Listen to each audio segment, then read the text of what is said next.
Hey everyone, it's Peter Kerr from Daydream Nation, and we've got back to the channel Prescott Niles. How are you, my friend? I'll let my basics do the talking.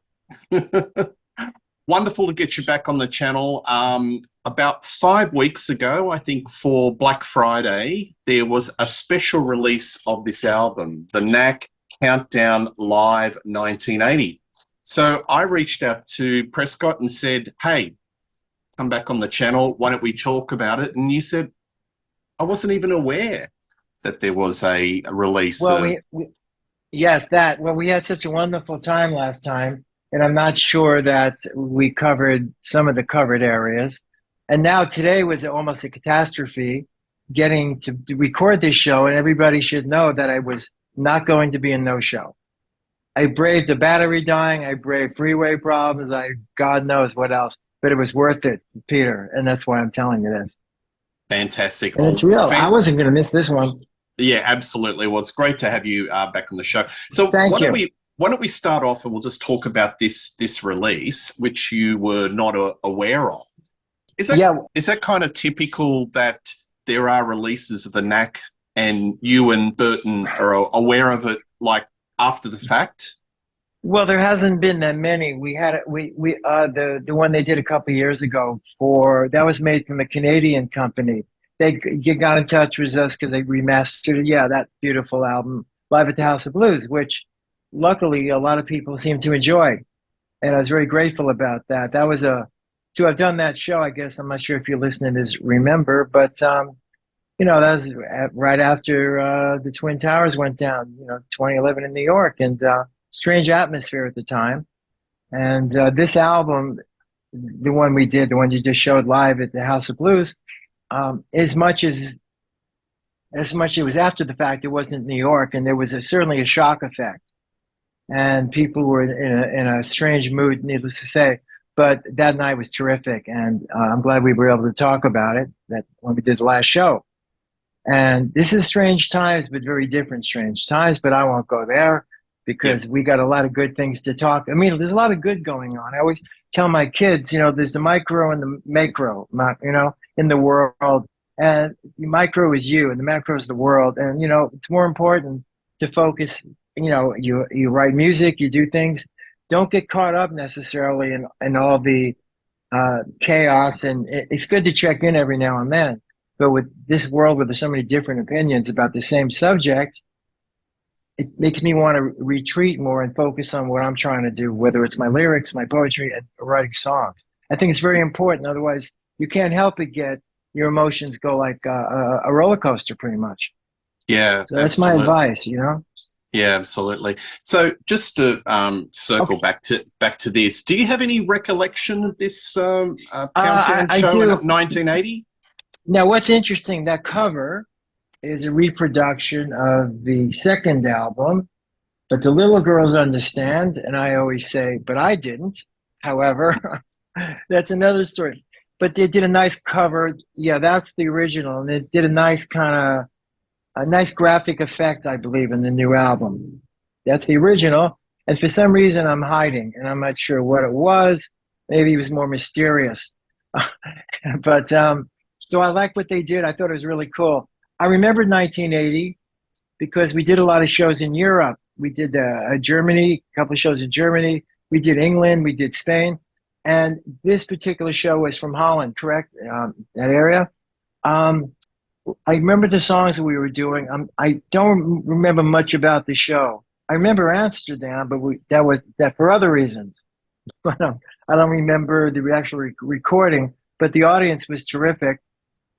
And that's always a good thing. And the sound, I wish maybe we had a chance maybe to bump up some things, but I'm very grateful when people get in touch with us, or sometimes they don't, they just put it on YouTube. But it's really good to know that somebody cares enough to put it out. And hopefully people will be interested enough. That's our second tour when we were getting ready to release Baby Talks Dirty for the second album, but the little girls understand. And the band was tight. We did some early songs. We did some from this album. And you mentioned Mr. Handelman the other day, didn't you? Yes. Which was a tongue-in-cheek song, and some people didn't get it. But it's just a kind of a goofy song, you know. I mean, you mentioned it, but it's got a great groove. Burton played piano on it, and it got some interest to it. But it was a good playing in those areas in Europe. Again, was a great thrill for us, and for me Yeah, personally, to go yeah. around.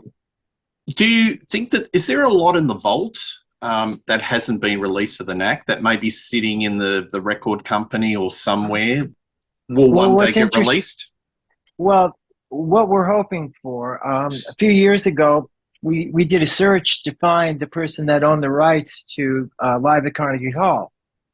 Now, that's been on YouTube, as you know, for quite a while. And to me, that really epitomizes, it's a good word, isn't it? Who we were, what we sounded like under great, I mean, playing Carnegie Hall, I grew up in Brooklyn. And to perform at Carnegie Hall with my parents there and friends I knew was quite incredible. And that night, we always play well, but I think that night was inspired. And so we've been on a search to try to figure out who actually owns it. Pioneer released it as a laser disc back in the day, and to be able to get it, maybe just make the sound a little better or something. That to me would be an excellent way to show what we sounded like at that time. And I think that the live show itself was actually memorable in a lot of respects. But it shows what a great band we were. And that's what I've always come back to. Yeah, Sharona was a big hit, as we know, but the band and Bruce Gary, love him, and he's not here, and which is crazy. And Doug, of course. It's very strange when that happens to you. Because, you know, growing up and having the Beatles, you know, a couple of people pass away, and then other groups, and you never think it can happen to your band. It's very odd. I only bring that Yeah, up. It's not morbid or anything, but it yeah. makes you appreciate them more and appreciate the chance to continue to play and to be around. So I think that's important to say properly. I was watching that last night, and I noticed that the versions of the songs were kind of like sped up. Was that kind of deliberate, or it was just a natural flow for how you were doing live at that particular time? Well, Bruce might have drank about 15 cokes because you know when you travel from an airport, you're dehydrated. I'm not sure why, Yeah, but see, I think you go with the evening. Most of the time, we push songs. Bruce, particularly that night, and again, it worked with the songs. I think, yeah, the songs were quicker. I have to check. Sometimes you hear songs that are quicker, and I usually try to figure out if maybe they're sped up or slowed down the track, mm, you know, to play along with. But you know, it's okay. It went with the evening, and it sounds a little dead on that record. I hate to. It's not a disclaimer, but you don't have the ambience in the room. But that was a good night for us, and again, it was the audience was terrific, and I think that was what I think there was a couple of places they recorded it from, right, on the record, it says so. And I didn't even know this existed because we had played Germany, and they could have made an album from that, and of course Australia playing there, and France and England. So this was a surprise, but I mean, I'm glad that some people find ways to keep us relevant, and it's very absolutely. important. Absolutely. We were talking sort of offline, and I did actually find out who supported you in your Australian leg, and it was a band Hello, called Sailor. it was Oh, okay. Mondo Rock. Oh, Do you that's remember right. Okay, you got it. Yes. Mondo Rock? Hello Sailor would have been in New Zealand, and I was reading some previous interviews, and you actually went to number one in America while you were in New Zealand. And there's a Yes. funny story that you went to Burton. Why were you in New Zealand when we're number one in America? Yeah, that's one way to look at it. I have a flyer where it says the biggest band in the world, right? So isn't it strange?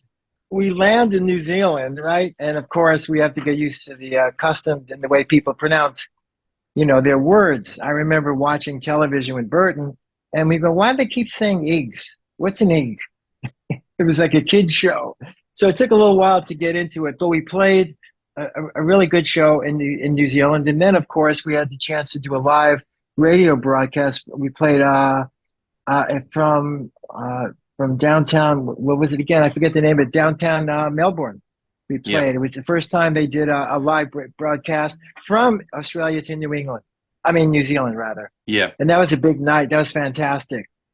And that was the Yeah. first. I think yeah, that was a great show. And I love playing Australia. It was fantastic. I think that was. Didn't we play there twice? If memory serves you well, it was only one time.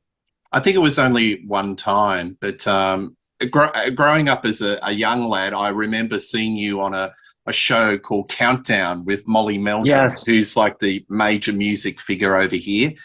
And the backdrop was completely white and it kind of flared out. It was very Yeah, yeah. stark, and it's on YouTube, folks. Just see it. But I think there was a little bit of Knack mania in Australia. We were really besottled with that My Yeah, Sharona. that was exciting, and Molly was fantastic. He was very nice to us. He gave us a lot of space to talk, and he loved the interview, and he at least Yeah, he got it in terms of us being a tight band. I mean, yeah, again, at that time period, we were selling ourselves. We played LA for about a year, so we yep. were what we were, but we let people know it's not just one song; it's the ability to play A different lot of songs. styles Yep, and to play as good as the album, if not better. yep. And interesting on that show, there was a young lady, Sally, right? Sally Boyden, who I guess was a pop singer at the time. You know better than me. Yes. Uh, so we did the show. She was on it. Now, years later, funny enough, I met Sally and we didn't know what the connection was. But she's a brilliant writer, songwriter, and vocalist, and she's done her own albums. And then we're talking one day, and she goes, Prescott, I was really had a crush on you. Crush on who? And then she mentioned to me both on the same show. So that was It's un fantastic. it's uncanny. Just talking about My Sharona, because we've got to talk about it. Sure, sure. Um, I've heard some theories that sonically there was a bit of an influence of Elvis Costello Pump It Up. Do you think there was any lineage, like when Burton and Doug wrote it, that they may have heard, a bit of Elvis Costello in, putting this song together? Well, you can say minus the organ or the Farfisa Yeah, keyboard. yeah, yeah, Well, yeah, it's interesting. I had the original tape when we were rehearsing. I had rehearsal tapes when we actually started doing that groove. yeah. First of all, so we started playing it, and first of all, Bruce, the beat he made for it was a flam beat. I'm sorry, it wasn't straight. It had a flam. It was a different sound altogether. Hmm. And the way I played it, me being let's say, how do I put it? I like soul music a lot, so I actually did some popping in it in the rehearsal tape. So Hmm. when we first did it, it wasn't. I never thought of Elvis Costello. I think after it was pointed out, maybe, but the impetus, the drum beat especially, is completely different. And then again, they didn't have a brilliant guitar solo. Hmm. And Burden's again. I told Burden the other day I need to get a check every year for being a PR guy, because not only do I love his work, but as I rediscover like live recordings of us playing and hear Burton once again, I mean, very few people, not just because of the Sharona solo, which is brilliant, but all through the years and live, whatever he played on the record, he played live. And Yeah. I always share that with people. Unfortunately, through the years after the initial release on the album, most FM stations played the whole song. Then they started playing with the cut guitar solo like we did when we were on television shows. And to cut that guitar solo in half is disgraceful. It is. It is. Well, I bought the single, 5-cent pieces, Yes. went up to the record store, and, I was brought up without hearing the single until I got the album. And it's an absolute killer of a solo. And Oh, it's fantastic. It's yeah, fantastic. And it's absolutely. I love sharing that with people. Not only is the drum part, Yep. again, unique, which had nothing to do with Elvis. But as the song progresses, the way the drums build, I'm very keen on drums because I mean, I play them. My son plays them, by the way. We play together. And it's the way Bruce faced it, how he came at it with his fills that echoed the guitar solo to it. There, everything was instinct. And just live recordings I have when we first played it in LA, and sometimes we do a 4-minute guitar solo.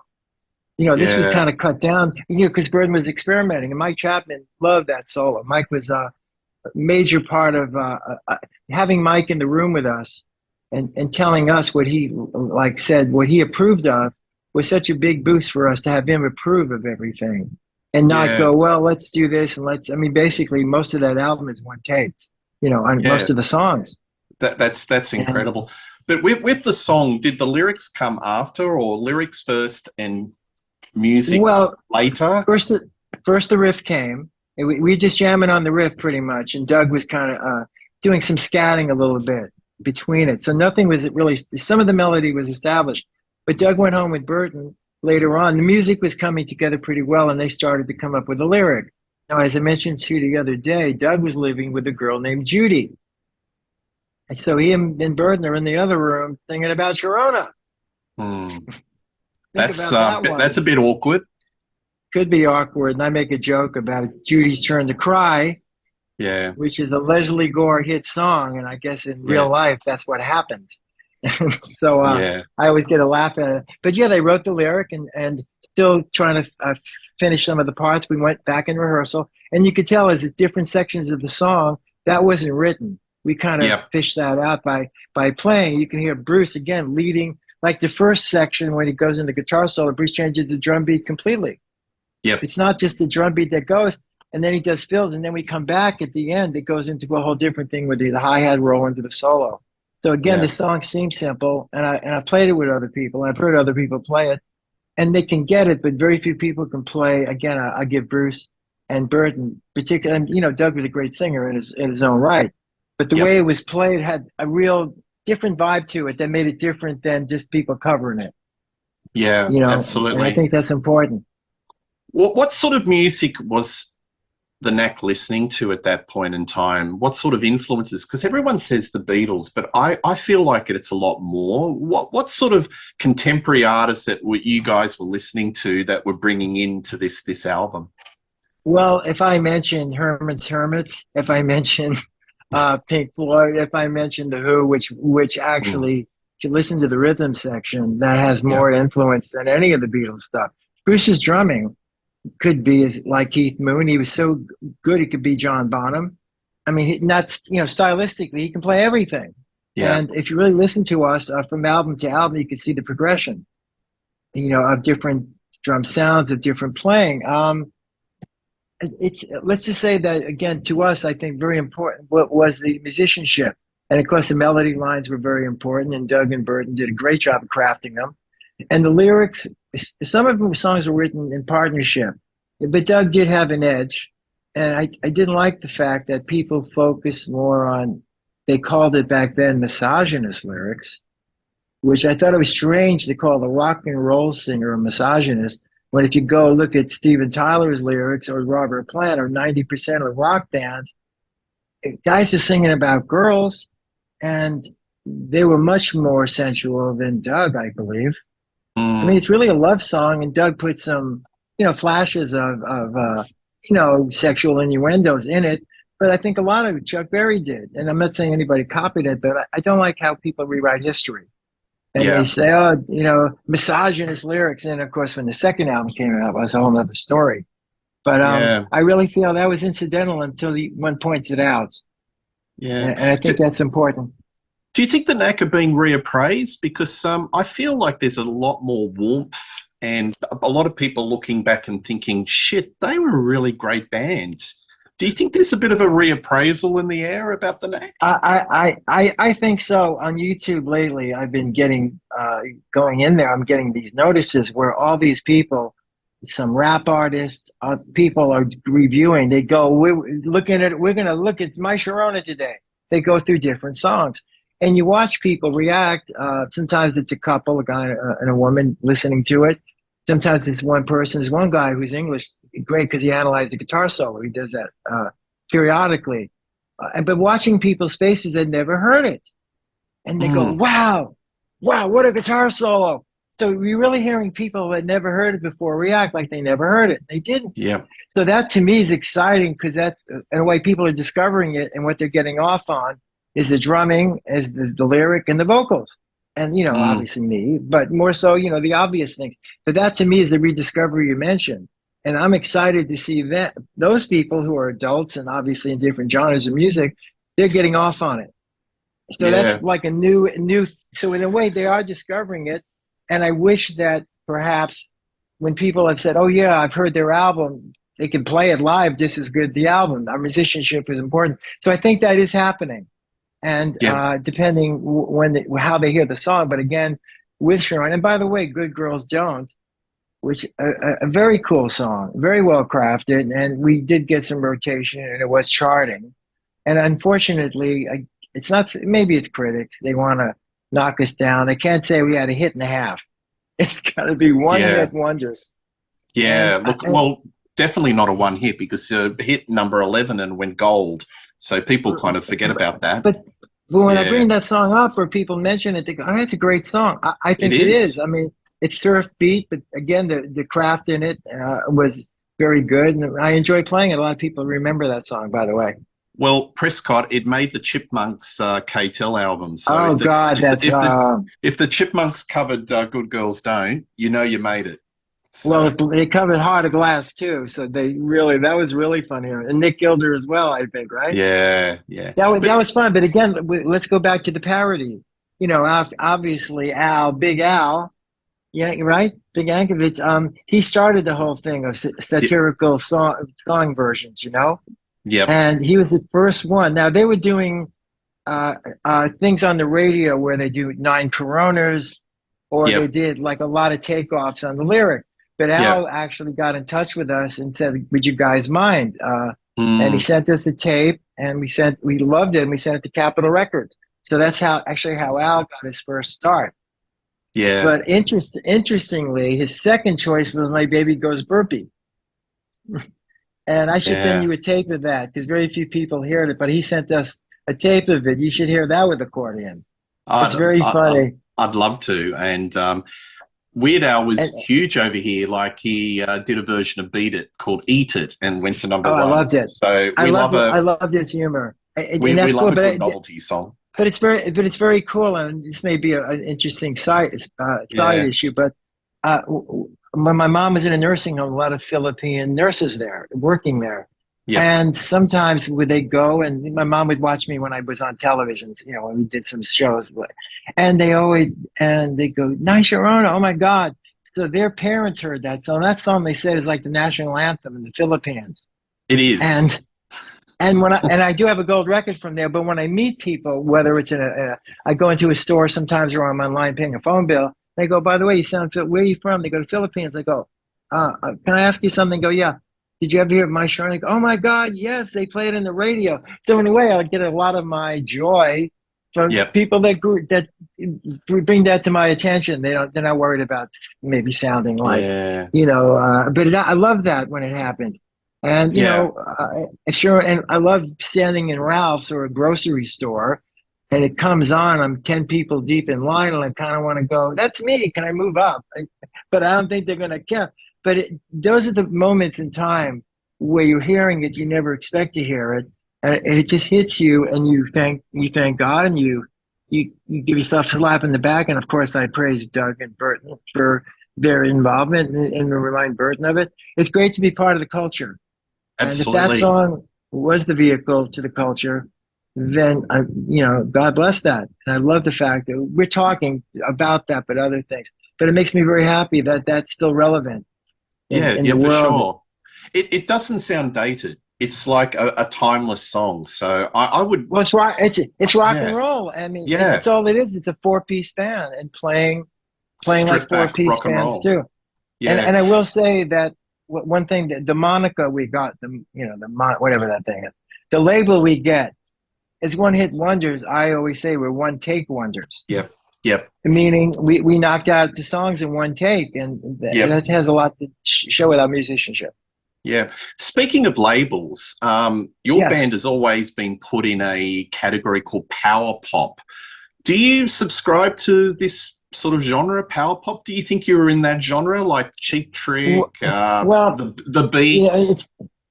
yeah, but I saw something the other day which is strange because they're saying the Knack shouldn't be considered power pop. They were really they kind of knocked us down, saying we're more nostalgic from things. We're copying '60s music, which is a joke. Everybody's influenced by '60s music, Yep. but we don't play like those cats did. We're more developed, obviously, you know. But Mm. I've heard that stuff before as well. We don't.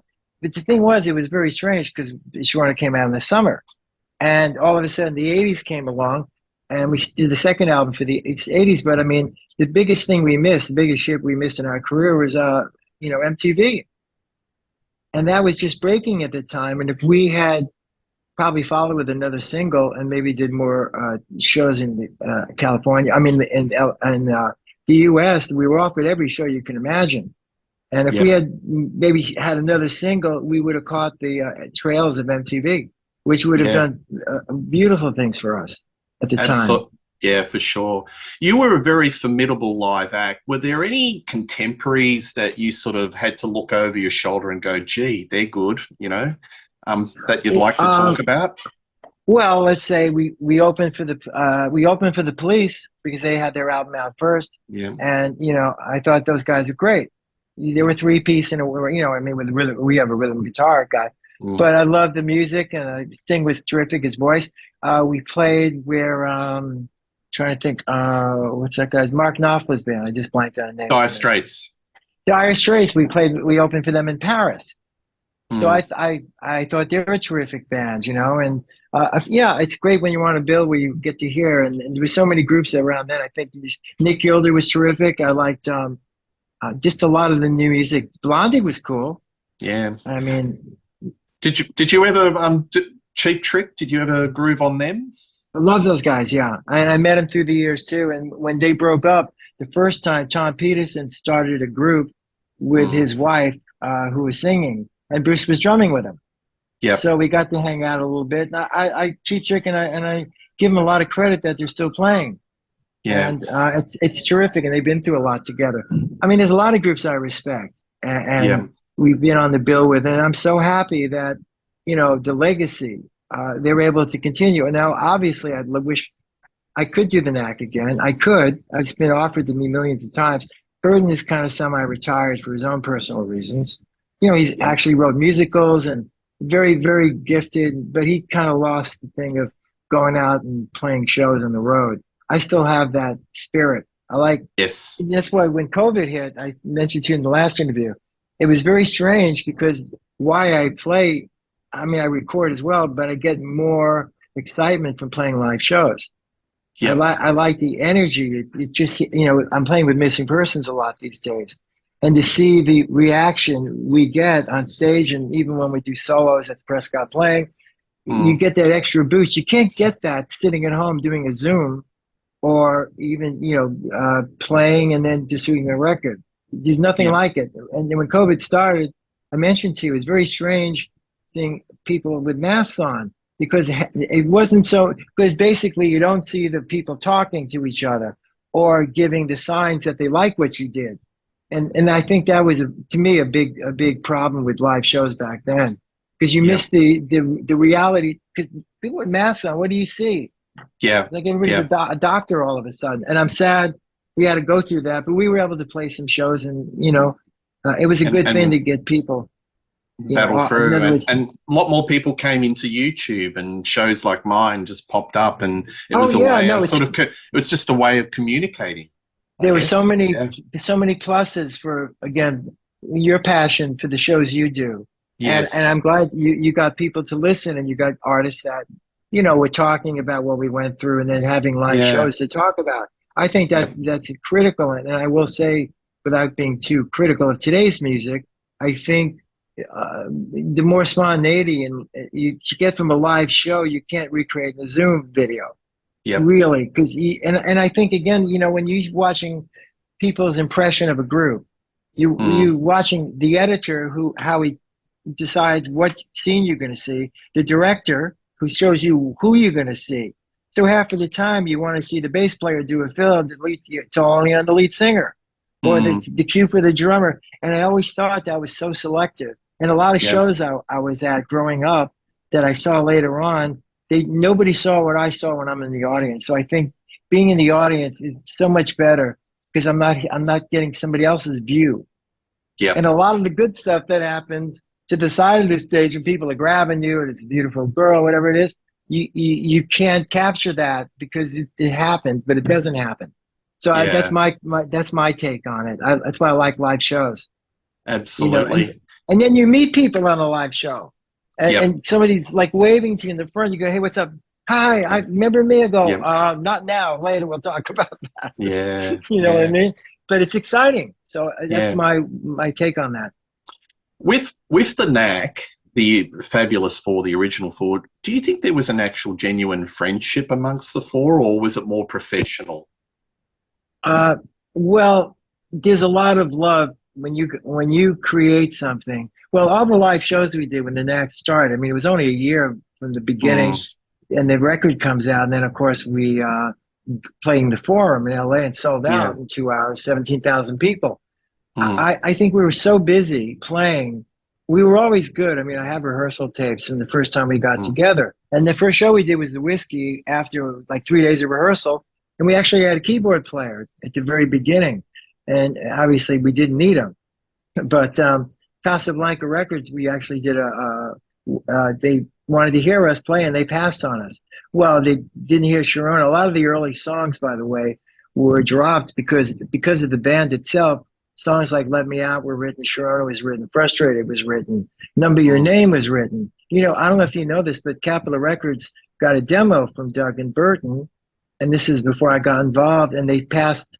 They did a pass on the band, and it was called 2020 back then. The version Doug had, you know, and they mm. passed on it. And so here's our revenge. In other words, we get together, and because of the band, not they did a demo, but of course, so Good Girls Don't got a whole new thing to it, and obviously, they didn't have, like I said, Frustrated, and my songs that I love so much in the first album. Number Your Names, I think fantastic. Otara is a very good song, and those were not written at the time. And actually, in Australia, I think you guys heard Lucinda, which we really didn't play very much for people on shows.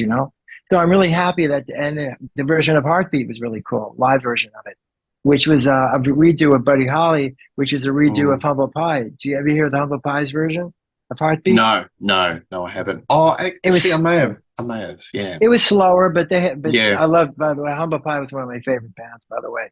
Steve yeah. Marriott and Peter Frampton. Peter Frampton's touring now, by the way. Again, And well, that's good. yes, he's Good. come back and touring, and he's had some health problems. But Right. Peter's fantastic. And if you wipe away the Sergeant Pepper movie, he had quite a stellar career. He did. He did indeed. But I mean, you guys would have had your moments. Like if you've only been in the band for a year, I mean, you had probably ups and downs. But when you reflect on it, do you think there was Uh, a real genuine friendship in the well, band? there's a deep friendship, but there's also you always get an antagonist. And Mm, Bruce, who really had more success than any of us. I mean, I had recorded some albums with other people, but Bruce was a studio drummer and had played with, Bob Dylan, played with a lot of mm, heavies, so to speak. That me as a rhythm section with him, I mean, I was keeping up with him, but he was been in the business longer than me. And I think he was more independent. Well, I was independent too. And I think mm. Doug felt he had to be a little more disciplinary with Bruce. Bruce was more free with his behavior, and I was more, let's say, mannered, maybe. And I think some of the friction came with Bruce and Doug mainly. Yeah. And me, maybe I was a little more flamboyant than he maybe wanted. I like purple. And but we you work things out because you it's bigger than me personally.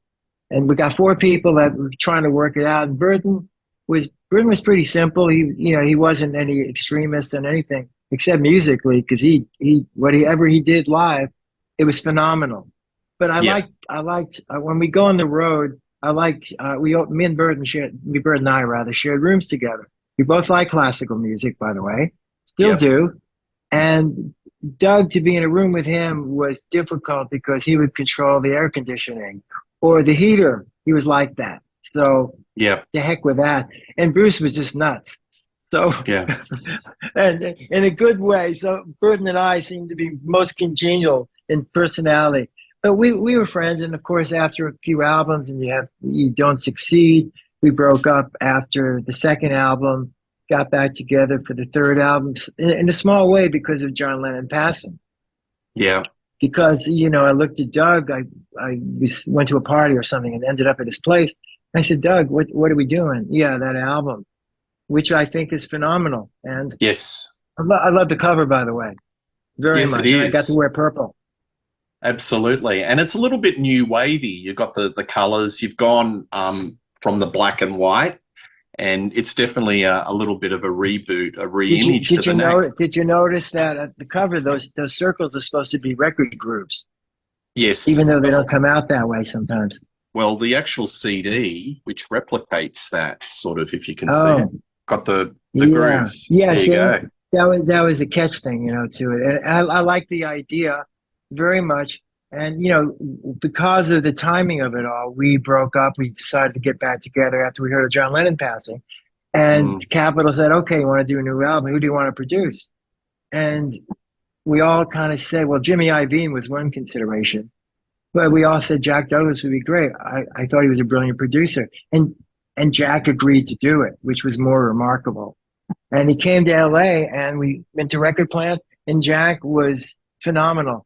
Not only was he excellent producer and he had a great engineer, Lee DiCarlo, but he said you're one of the best bands I've ever recorded because we didn't do 89 takes, we just nailed it. And I think the sounds he got for us, Jack, were the best to me, my ears, the way the bass sounded, especially. I love that album, not only because of the songs, even though they have these things on YouTube now where people rate the Knack's albums and they go, "Well, I like this one, and I have Round Trip is number 5," and I go, "Shut up." I love Round Trip, and I mm. still play. And by the way, I play along with all our albums. Not only do I like the fact that I remembered everything, but it keeps me in shape. By the way, Yeah, yeah. because a Look, lot, your you know what I mean?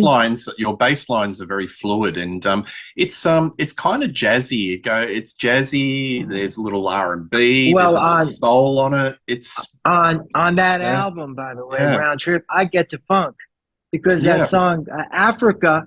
Burton and I were big Earth, Wind, and Fire fans for all you yeah, listeners out there, and we actually went to see him at the Forum, and man, we were dancing like crazy. And yeah, that song is kind of influenced by that, and I love Verdine. So if you hear me popping, very on Knackish and Doug Let It Go. I told you he didn't necessarily like it, but yeah, that's a when I don't tell people what song they hear, nobody ever guesses who it is, ever. yeah, And yeah, and I think the musician should begin. And that other song too, what's it? Lil Cal's Big Mistake. That's very jazzy yep, and very sophisticated. And some people assume we tried to do something different. No, that song was actually written before the Knack. yeah, And I'm very proud of that album. I hope some of your listeners out there get a chance to hear it yep, because again, the guitar solos, Doug's lyrics, and I think the performances were excellent. And I love Jack Douglas, and we had a wonderful time with him. But the fact that we got together because of John Lennon, I think it yeah, unified us. And we did break up after that, get back together. And as yeah, you know from our history, I like Furious Fun very much myself as an album, and then yeah. and Round Trip, and you know, We will talk about that, but just still on Round okay. Trip, why do you think it didn't sort of connect with the public in regards to sales? Hmm? Here's the funny thing: critics liked it. The Yes, critics Rolling thought Stone were gave it three incredible. stars. Yeah. Yeah, well, that's because I paid them under the table. You have to have a sense of humor. No, what's interesting is I thought personally, I mean, The Boys Go Crazy is a perfect answer to Good Girls Don't. And that's Mm, real. I loved Another Lousy Day in Paradise. I don't know if it should be a single, yeah. but I thought myself personally, I love Soul Kissing. I think that to me the most commercial song, and it's funky and it's great. Now, and we didn't do that album. If Capitol said we don't hear the single, then we'd probably, like other groups do, they'd write a new song, right?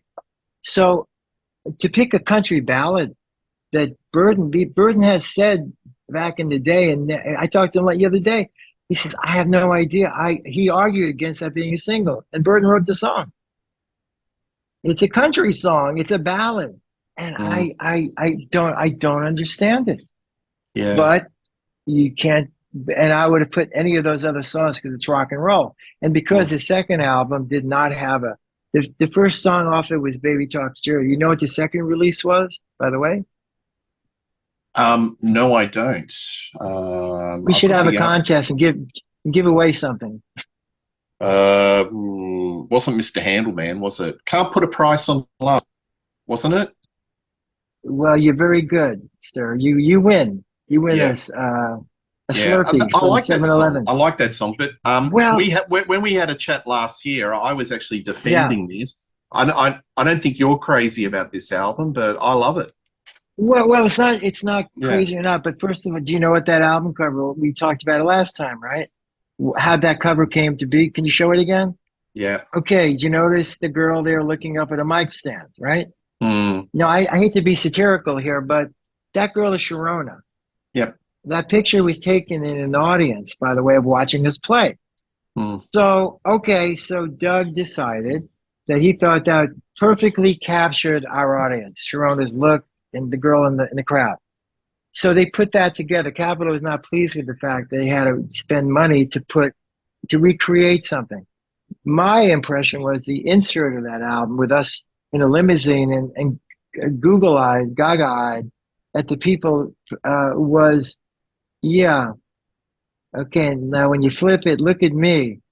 That wasn't a pose. I was loving it. I was like going, mm. really? So that to me should have been the album cover. I mean, Yes. obviously, it's real. Yep. So when they got this idea, and then what I said to you before is, when you look at that album cover, there's supposedly a mic stand, but what does that have to do with the girl in the audience? We're a Mm, band. I said at least they should have put the Beatle boots there. So at least the girl was looking at people, not just a mic stand. mm, Now yep. that's looking back at it. I don't mean to make fun of myself or us, but Yep. I thought the cover should have been us on the cover since we only had one picture of anybody knew was from the picture they were giving out to people.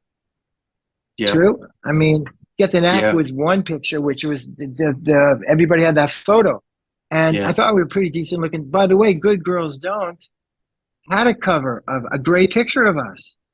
Did you ever see that one? Actually, No, I don't think so. I'll look that up. well, I'll look that. Yep. you will get a crush on one of us for sure. We look great. We look fabulous. I'm serious. And that should have been the PR shot that went out there.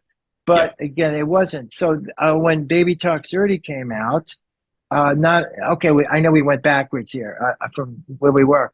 I loved Round Trip because it was us. The second album because people still didn't know us. That I thought was kind of weird. And now Baby Talks Dirty, I told you why I was against it. Now Can't Pay the Price in Love. Did you know that song was almost 4.5 minutes? And they had to edit it. The album version is 4.5 minutes. Mm, So I would have sped it up. And first of all, it sounded like Beast of Burden a little bit. yeah. Yeah. Yeah. And Well, like this, the Round Trip album. It's I yeah, noticed there's a lot of some tracks that sound very Stonesy. Is that something like Tattoo You may have been around that time? Is that something that you guys would have been no, listening to, picking up a bit of uh, Keith and I don't know. not well. Well, Keith and Mick are always there. I Yeah. think the song I mentioned, "Can't Put a Price on Love," is more derivative. Mm, I think Round Trip, in a lot of respects, is original because I even yep. try to compare it to other artists, and I think the way the drums were recorded, I mean, there was much heavier bass the way Jack, and I love him for that. Radiating Mm, Love is a great example of it. And Flo yeah. and Eddie actually sang harmony on some of the songs too. I don't know if you knew that from the great Flo and Eddie Yeah. came in Yeah. too, and I Absolutely. love that. So that to me was, uh, I think this is our first adventure of being totally original Yep. because each of the songs had their own statement. We weren't trying to be diverse. It just happened because that's the way things were written. So Mm, I enjoy that a lot, very much. yeah. Whereas the second album it wasn't a redo. People say it's a redo. They were stealing the formula of the first album. Well, that's not true. And there's a lot of fast songs in that second album. But the problem was Mike Chapman was going through a lot of personal issues and Mike Mm, wasn't as gregarious and as upbeat because he should have taken time off. And I've been in touch with Mike over the years, and I love Mike very much, and I give him a lot of credit for him allowing the album to be what it was without producing it like some people would change it. And Mike yeah. was the only one who said Sharona was a number one. Capitol didn't release it as a single, by the way. So Yeah. I thought Mike was terrific. So I think Mike was his. I think he was not totally into it. I don't think it sounded as good recording wise. And the other side issue was Doug had a Sharona with him, so she was part of the band. Yeah, yeah. The band dynamics, was it a democracy or did Doug run the show?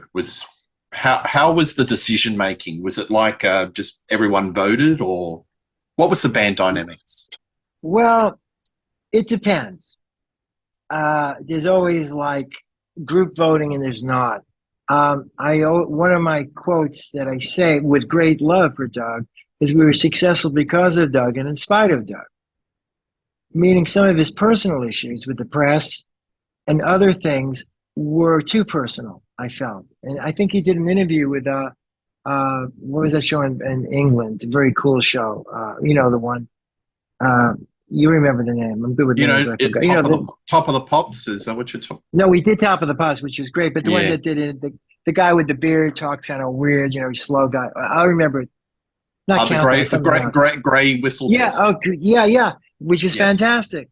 They liked us, and Doug did an interview in the tour bus we were with that went back to England for the show. But because Doug had very strong opinions about a lot of people, it kind of made us a little darker than people probably wanted to hear.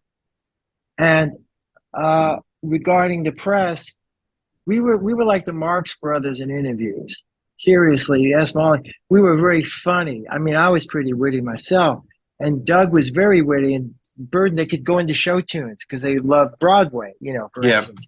And Bruce too was funny. Sometimes when interviews were not done with us as a group, and it was more Doug, it became more Doug.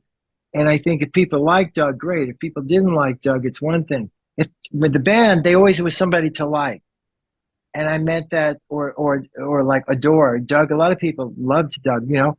But I think when there's four people, you have more chance to be more appealing across the board. Because there's someone for everybody. Like You the got Beatles. it. You got a George And- Harrison fan, you got a Ringo fan, and Lennon. now you made a Beatles comparison right there, for instance. And I say to people, why in God's earth did people call us the Beatles? And I've said to you before, we only have one singer. So doesn't that disqualify us? But this album cover, which is very much like that other Beatles album cover, that's where I think a lot of the comparisons probably came May about. I address that for a minute? The album Yeah. cover? First of all, what we were wearing, we all wore shirt. I wore a tuxedo shirt, actually, and a vest. That was our stage lineup, vests and T-shirts, and vests and shirts, okay? Yeah. Second of all, the woman who shot the album cover was a good friend of mine, Randy St. Nicholas. She was a good friend of mine. She was an artist. And she had, there was a photo studio available to her. I said, you want to shoot it, Randy? I loved her eye for stuff. And she said, sure. That was her first album cover. She didn't say we're going to do the Beatles. She just shot the album cover based on how she saw us, okay? So that's number one, where we didn't go in to do the Beatles, okay? And Randy, by the way, did not do the second album cover. She has taste. Or the insert, she did Round Trip.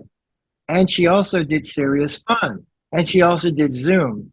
That's her photograph. She's fantastic, by the way. And she is best known for her two books with Prince and Whitney Houston. There's a whole bunch of Randy St. Nicholas. She's my friend.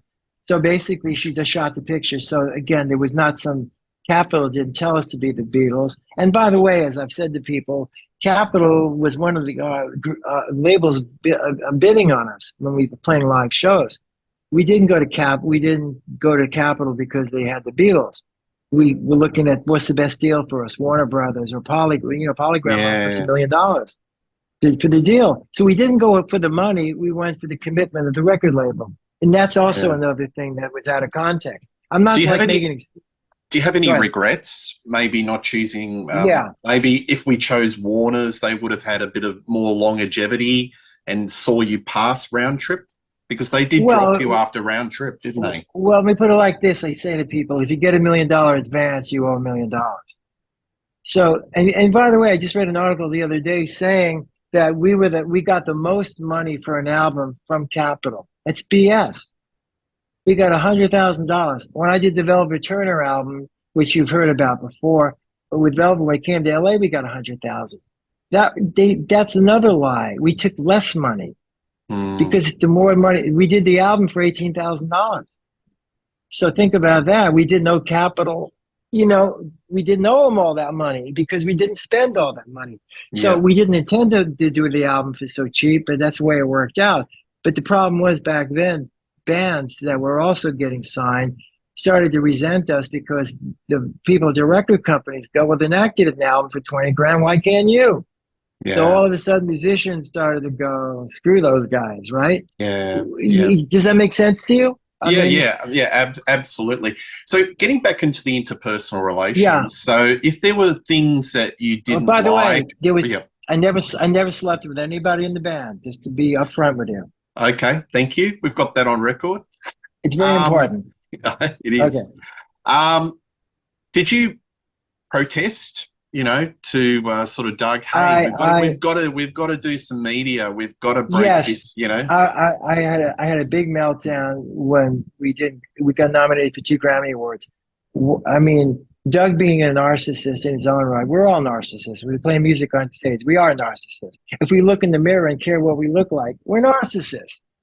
But to turn down the Grammys, it's a dream of a lifetime. And I believe if we could have, let's say, you know how it is in the business where nobody gave us the breaks going up the ladder.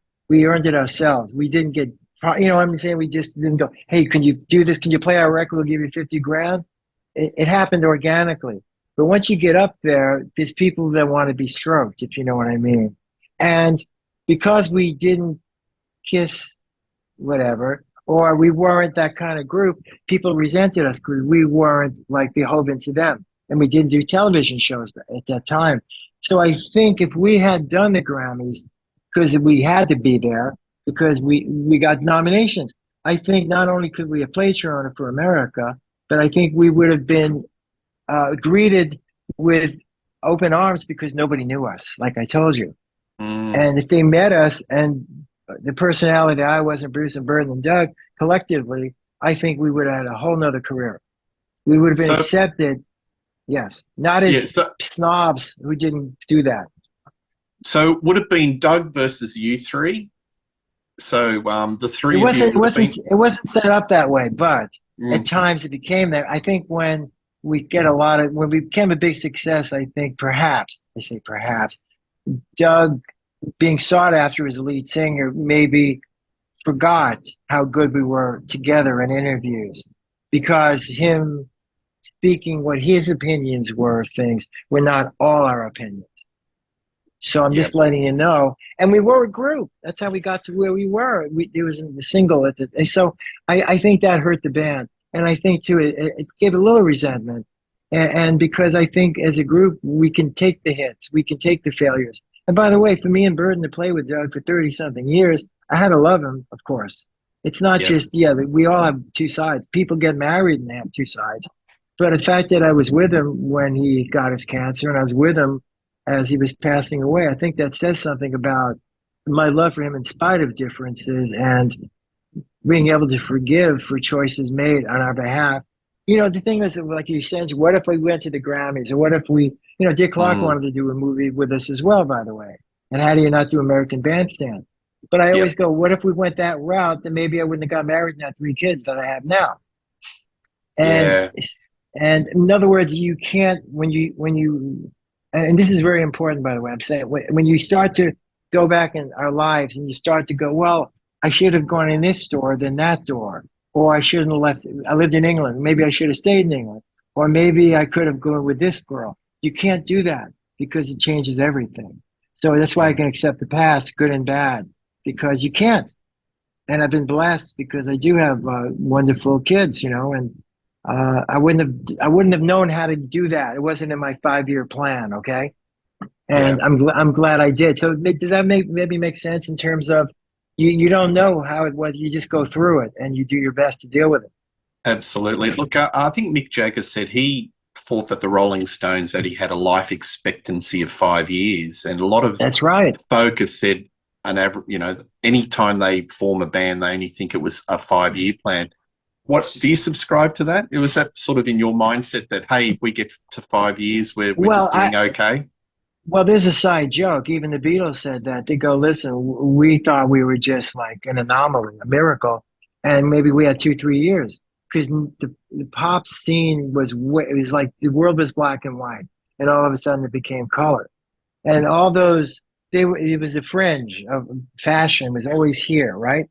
I mean, I'm from New York, so I understood that. There's fashion, then there's like pop groups that are usually made by the producer, that is made by the record company. And most of them were not, let's say, brilliant musicians. They had studio musicians, or they were bands, but they were not like, didn't have much power or let's say a following. So when doors were opened, it became more of groups. And I think when Jagger said what he said back then, they didn't have the influence. They didn't have the fashion states. And Townsend talks about it a lot. Where he went to art school, he was able to take what he learned in art school and develop like theories and develop things live and stuff. So everybody thought that it would be over before it was over. Even the Beatles didn't think they'd last, especially after Brian Epstein passed away. You know. Yeah. But Yeah. it goes to show you that what happened was youth took over the world. Yep. And I did look at that in retrospect. And it's wonderful because it's fashion, and I think politics to a degree, and I think the old way and the new way. And I think we were all part of the new way. And I think the music was so fantastic in America, in Detroit, New York, and all over the world. Look at all the groups. And it's not that we're oldies when you hear them on the radio. No, because they were statements of what was going on. I mean, where's Bob Dylan today? I don't know. Donovan, I loved as much as Bob Dylan. Yeah. And, that's why they were good, by the way. It wasn't because they were the time, they would just still stand the test of time. So Jagger was a tongue-in-cheek. He never thought, let alone they'd be worth millions of dollars. Are you kidding? Or these mega shows, by the way, that they did. Nobody did show concerts like that, where they had their own PA set. And by the way, I used to go to Fillmore East a lot. That was my college of music growing up.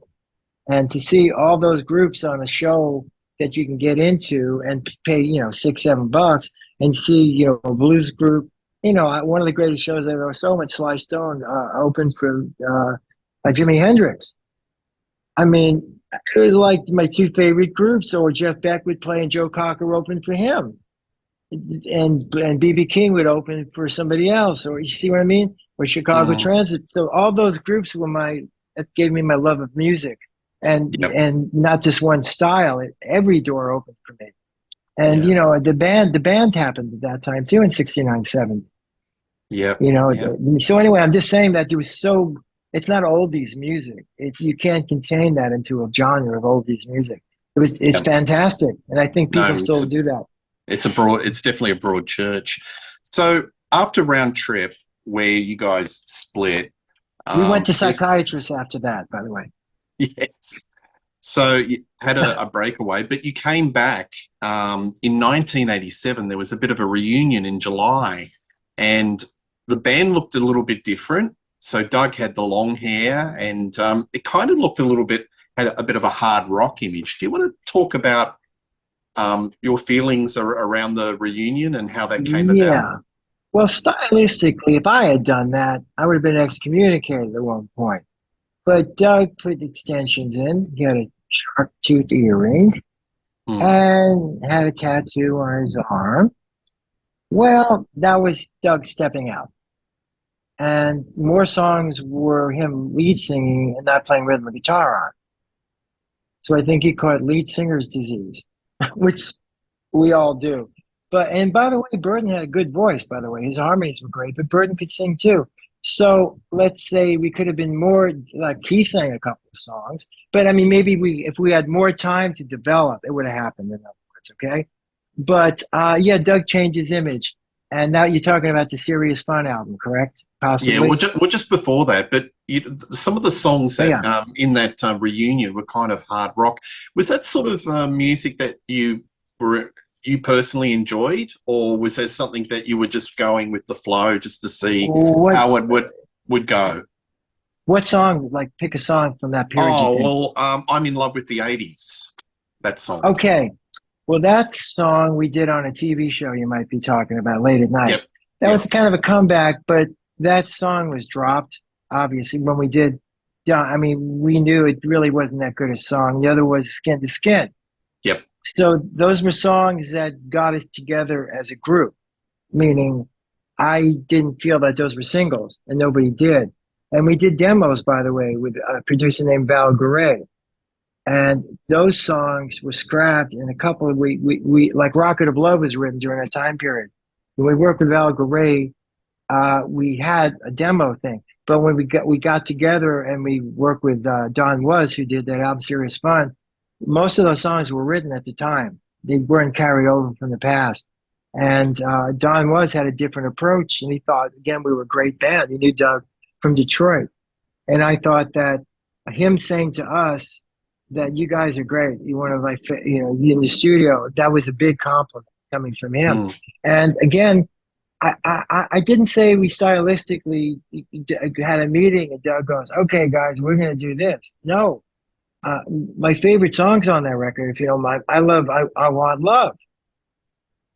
And I'm actually playing pops in it too. I'm going to that. I'm popping actually. How about that? I love that song. I think Rocket of Love wasn't written as a metal song or hard, but it is. It works, and I think Doug does a great job. My favorite song is Serious Fun because the lyric is fantastic and it sounds like a kind of like a Stax song because you can have horns in it. I love that song. And so in other words, every song is kind of different on that album. And that song Shine kind of sounds like Led Zeppelin sped up, you know.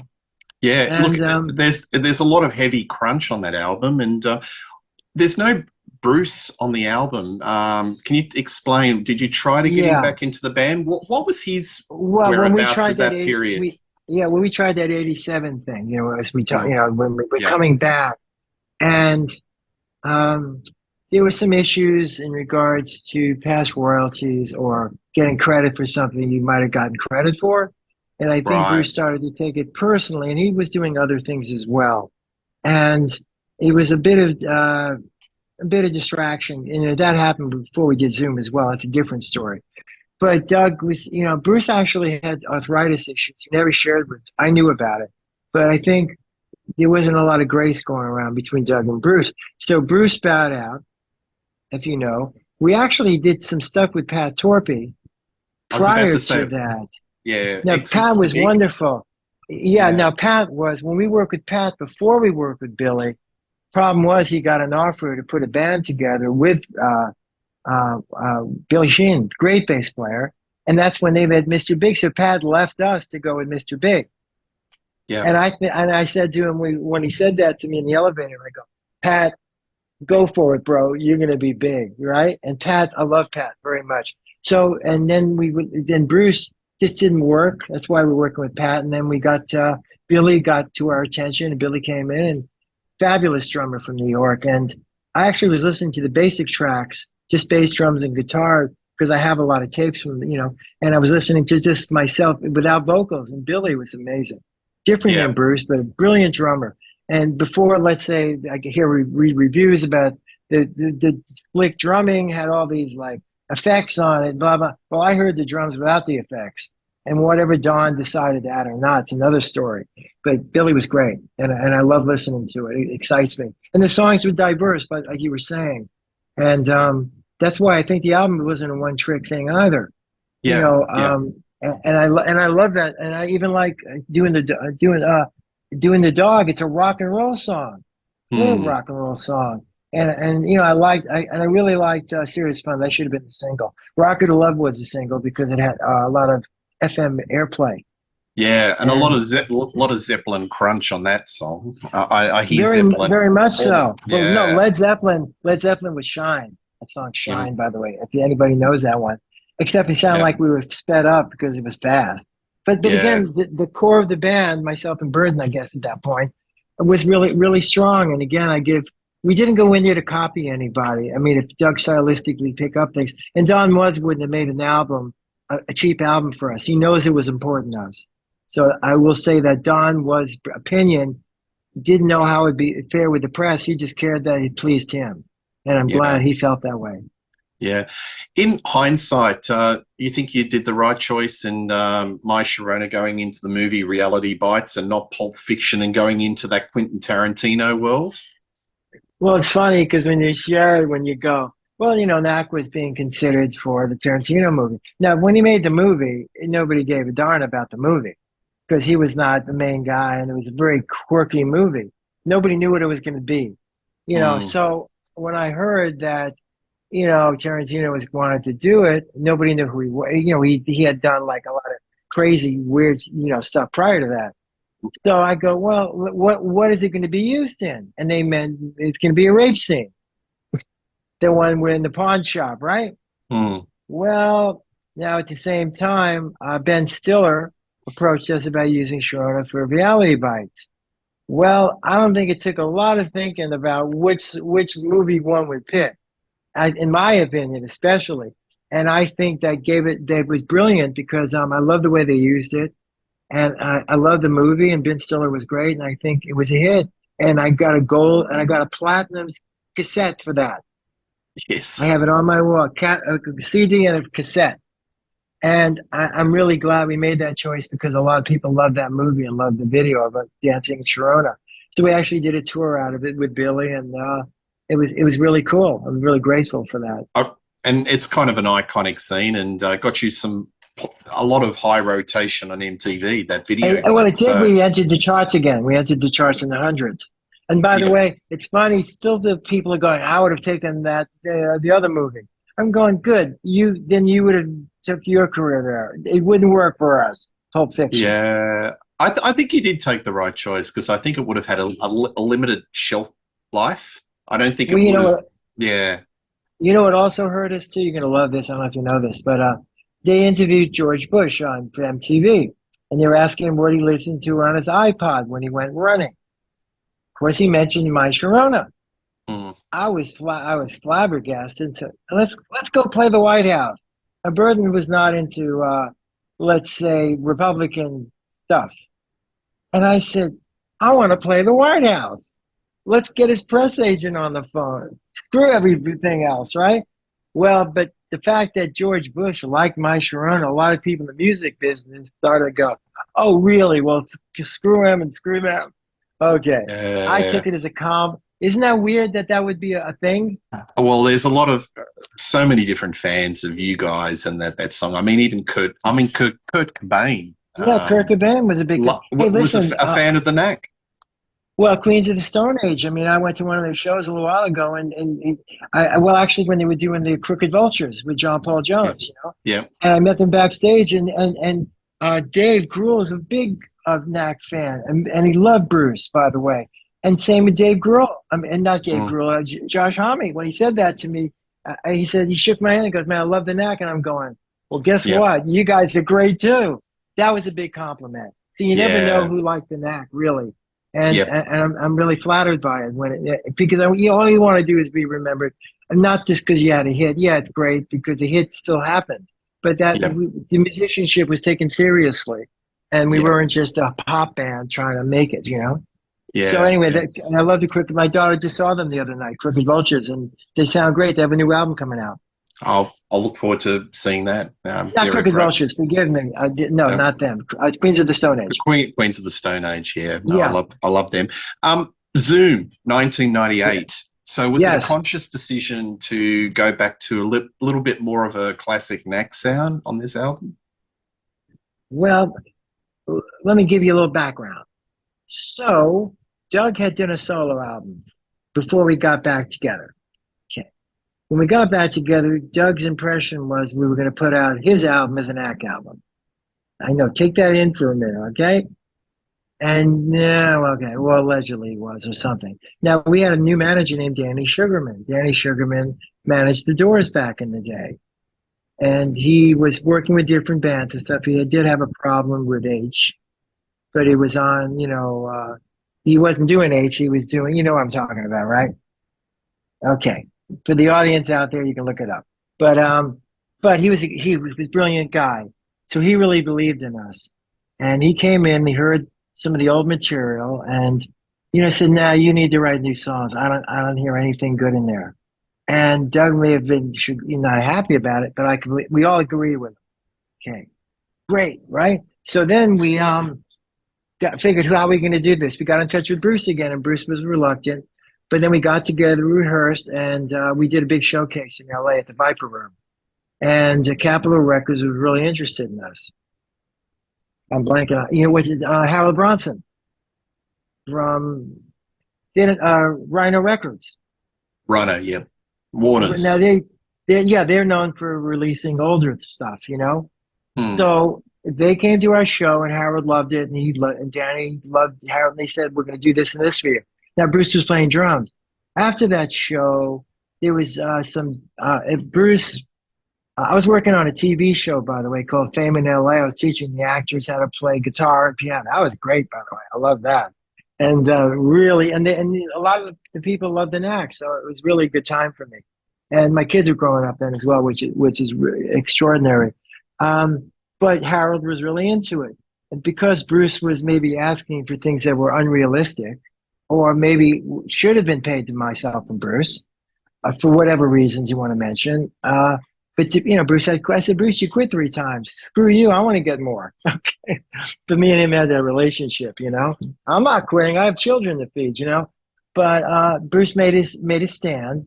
He was a little reckless because he mentioned the Harold and he had issues, and he shouldn't have opened his mouth. So after that, we had a meeting, and Doug said, "Look, Bruce, we can't work with you anymore. Now, if you go to therapy, we can maybe try it." So Bruce does the perfect line. "I don't need to go to therapy." And me and Burton go, "Oh, God." I mean, we all need to go to therapy. But Bruce made it like, well, Doug really needed to go to therapy too, to not be what he was. But that doesn't matter. That's irrelevant. But Bruce was so obstinate, like, no, I want to get what I get. And a lot of drummers told him he should have got what he wanted, by the way. So anyway, we went out to dinner, and that's when Bruce just said, "Nah, I can't, I don't need to go to a therapist." He stormed out of the restaurant. Now, Doug had met Terry Bozzio recently. They both like smoking cigars together. You figure, okay? I can't figure that one. But he met Terry, and they talked, and Terry was interested. And we rehearsed. And believe it or not, I wish I would have brought it with me. There's a contract written that Terry Bozzio was going to be a partner, an equal partner in the Knack. How's that? Did you believe it? Seriously. I knew it was true, but I thought I dreamt it all these years later, especially playing with Missing Persons, because I told Dale that once. Said Terry wanted to be a member of the Knack. She goes, "I don't think so." I said, "Terry's not a member with anybody, but he really wanted to be a member of the Knack, have the contract." Anyway, so we started to go on tour, and then Rhino didn't promote it. Well, before that, so we all decided we wanted to work with Terry. It was exciting. And so we went into the studio. And the first day there, Terry brought in 15 drum pieces. We couldn't record. We had to get more tracks to go. Another story. But it was wonderful working with him. And the songs were written before Terry got involved. I had gone to Burton's house. And one of the songs I had written called "Harder on You," I thought would be a great Knack song. I submitted that song for That Thing You Do, by the way. That great song, with Tom Hanks and the whole Beatles thing. Yep. And I was working with Bill Hudson at the time. We was with the Hudson brothers. He was a friend, and we lived in Malibu at the time. And Bill loved that song, so we cut it with Bill singing and submitted, for the movie. And unfortunately, the movie had all the music already. So I pitched it to Burton. I said we should do this song, and I think let's bring it to Knack. So we did, and Doug loved it, and we started to do it. And then another song I wrote called "Tomorrow." Same thing happened. I had a riff. I went to Burton. I said, "Burton, what do you think of this?" He said, "Great." And I have an idea for the chorus. So I gave him writing credit, of course. And then we pitched it to Doug, and Doug wrote some lyrics, and there you go. Bingo. Yeah. 2 songs. Okay. And so we started. I have tapes of us writing the music. Then with Terry, we started rehearsing, and we went to the studio, and then we did we did the songs in the album. And we also did extra songs that were in a Rhino re-release, like "Teacher, Teacher," That Thing You Do, we covered. And that "No Matter What," we covered. So that came out. That wasn't with Terry, by the way. Bruce played on that one. But Terry had played on the outtakes, the covers, so to speak. Yep. So we covered like 15 songs with Terry. And then we went on tour with him. But you don't take Terry Bozzio, put him in a Lacano van, stick him in the back, even though you're paying him $5,000 a week. Well, he's like a Mercedes engine, isn't he? And no, I loved it. I loved him, but we used to talk, and Terry goes, "Look, when I get back to LA, I got to go on a tour where he does, he goes on, big tours where he just plays by himself and everything." And Terry, what happened was Terry started to get sick, got bronchitis, and Doug actually got sick in Cleveland. Maybe it Yep. had to do with Kevorkian coming to our show, by the way. Yep. You know what I'm talking about? Okay, you're going to love this one. I'll come back to that. So Doug got sick, and it was bad, and he actually took steroids because his voice, he never had a problem. And then it was really depressing, and Terry goes, I got to go back. And he quit mid-tour, by the way. He had to. It was going nowhere, so we wrapped it up because nobody had the record. And we came Yep. back to LA, and that was it with Terry, by the way. So that was that period. But the album got a lot of really good reviews, and it still does. And Yep. some people on YouTube rated it as our second or third best album because of the songwriting. And I think the songwriting was excellent, by the way. And Yeah. by the way, we had 3 drummers on that album. Do you know that? Terry played on most of them. Bruce Gary played on that song In Blue Tonight, which is a demo Doug did. And on that song, Everything You Do Makes Me Sad, that one, we had, I remember his name in a second because I worked with him. He was Rick Springfield's drummer, actually, and it became a good Jack White. He became a good friend of us, by the way. Yep. And Pat Torpey, no, Pat didn't play on that one, did he? No. But anyway, he might have played in one, yeah, because we had extra song. Like, what's that song? So many songs. I play along with him every day to keep in shape. But there was a couple of ones that were written as solo pieces, so they was like didn't come out in anything special. But that was that period really. So Terry was great, but he was done. Okay, going back to Michigan, Doug's brother would sometimes introduce us to the audience when we played in Detroit because they're from there. So anyway, we're there with Terry, and we're going to do a big show that night. Very exciting. His brother comes in Jeffrey comes in the dressing room, and he had some old guy with him. And, we're going, who's this guy? I thought it was Doug's grandfather. So I'm out of earshot range, and me and Burton are talking, and he's introduced, and it's Jack Kevorkian. For those listeners that don't know who Jack was, they called him Dr. Death because he was into assisted suicide. Right. Now, some people, I didn't have an issue. It wasn't my thing. I was just like, why is he in our dressing room? And I looked at Burton. Me and Burton always had an inside joke. We call it KK, which is Knack Karma. And we said, whatever could happen will happen for Yeah. our careers. Like, we're in the wrong place at the wrong time. So I looked at Burton and I said, oh, we're screwed, man. So Terry shook his hand, by the way, and Doug. Well, Terry got sick a week later, and Doug got sick 3 days later. So what is it, karma, fate? I don't know. But the tour was over right after that. So you figure that out. Yeah. Sounds like a bad run of That's my luck. favorite story, Jack Kevorkian. But anyway, so that was that period. And I liked Zoom very much, and I very much liked the writing. And Terry Yep. was terrific on Yep. most of it. Different drummer, but I liked it very much. Yeah. At the start of the 2000s, there was a bit of a revival in garage rock.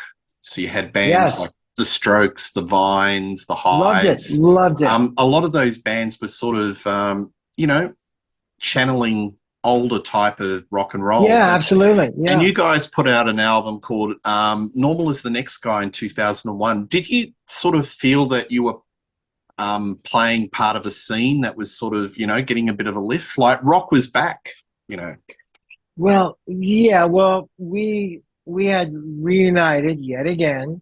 This time we had to get another drummer because obviously Bruce did a lot of other stuff anyway, so it wasn't that. And myself and Burton, we weren't very happy about what happened with Zoom, especially, and the manager we picked maybe for that or whatever the heck it was didn't work, So we took time off and everything, and Doug had done an album with his brother-in-law or something, or cousin, whatever the heck he was. So some of the songs he wrote for that, and we got the juices. Burton did a couple of sessions on it. I actually did a session for him. But at that point, it seemed like a good thing maybe to talk about getting back together. And there was interest from this company who actually, this guy named, I'm trying to remember who he was. I'm trying to forget who he is, actually. Tony Valenziano, who's a friend of mine. He came, saw us play, says, you know what, man? You guys should get back together. And I'm working for a label that should back you. And we go, really? So anyway, we started rehearsing, and we got a new drummer named Holmes Jones. He's a young guy in that video. You saw the video, of course, right? Funhouse? Did you Yep. see Funhouse? Yes, Okay, yes, well yes. that came out actually on disc a number of years ago, and it was really cool in a way. We kind of imitated a TV show. That was Doug's idea, and Holmes was a great drummer, young guy, looked kind of like Elvis, had the sideburns. He wasn't Bruce. He played the parts differently, but it worked out. We loved his energy. So we did an album. Norman was the next guy, and Holmes was our drummer. And that album came out after. Unfortunately, I think there was a couple of good tracks. There was a song called "It's Not Me," which actually has Pat Torpey on drums because he cut the demo with Doug. I love that song. I think it's great. And some of the Yeah. other songs I don't think were as strong, and some were pretty good, I thought. But so they released it. The cover is controversial. Yeah. Um, it looks like an alien. Yeah. I mean, you brought a lot of outside writers into this project. Do you think that may have diluted what was the Yes. essence of the Knack?